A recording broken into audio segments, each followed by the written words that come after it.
बारामती लोकसभा मतदारसंघाच्या मतदानासाठी प्रशासन सज्ज झालेलं आहे। उद्या बारामती लोकसभा मतदारसंघासाठी मतदान होत आहे। एकूण 2516 मतदान केंद्रांवर मतदानाची प्रक्रिया पार पडणार आहे। 23,72,000 मतदार आपला मतदानाचा हक्क बजावणार आहेत। मतदान प्रक्रिया सुरळीत पार पाडण्यासाठी 13,000 कर्मचारी आणि अधिकारी हे तैनात असतील।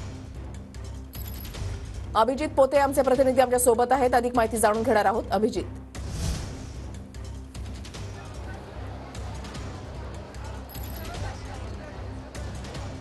वृषाली, उद्या म्हणजे 7 मे रोजी बारामती लोकसभा मतदारसंघासाठी निवडणूक जी आहे ती पार पडत आहे आणि जे साहित्य या निवडणुकीला लागणार आहे त्या साहित्य वाटपाला आता सुरुवात झालेली पाहायला मिळते। पुण्यातील सिंहगड कॉलेजच्या कॅम्पसमध्ये जे आहे ते हे सगळं साहित्य प्रशासनाकडून जे अधिकारी आहेत, खरं तर उद्या 13,000 पेक्षा अधिक अधिकारी आणि कर्मचारी हे या निवडणूक प्रक्रियेत सहभागी होणार आहेत। बारामती लोकसभा मतदारसंघाच्या 6 विधानसभा मतदारसंघात जे काही साहित्य लागेल त्या सर्व साहित्य वाटपाला आता सुरुवात जी आहे ती झालेली पाहायला मिळते। ईव्हीएम मशीन्स असतील किंवा इतर साहित्य असेल ते पुण्यातील या सिंहगड कॉलेजच्या मैदानात कालपासून ठेवण्यात आलेलं होतं आणि त्या साहित्य वाटपाला वृषाली सुरुवात झालेली पाहायला मिळते। जवळपास 21 लाखापेक्षा अधिक मतदाता उद्या आपल्या मतदानाचा हक्क जो आहे तो बजावणार आहेत। त्यासाठी 2516 मतदान केंद्र या बारामती लोकसभा मतदारसंघात उभारण्यात आलेले आहेत। कुठलाही अनुचित प्रकार घडू नये यासाठी सीआरपीएफच्या तुकड्या असतील, पोलीस कर्मचारी आणि अधिकारी असतील ते देखील सज्ज असणार आहेत। पण जे साहित्य आहे त्या साहित्य वाटपाला आता सुरुवात झालेली पाहायला मिळते। 13,000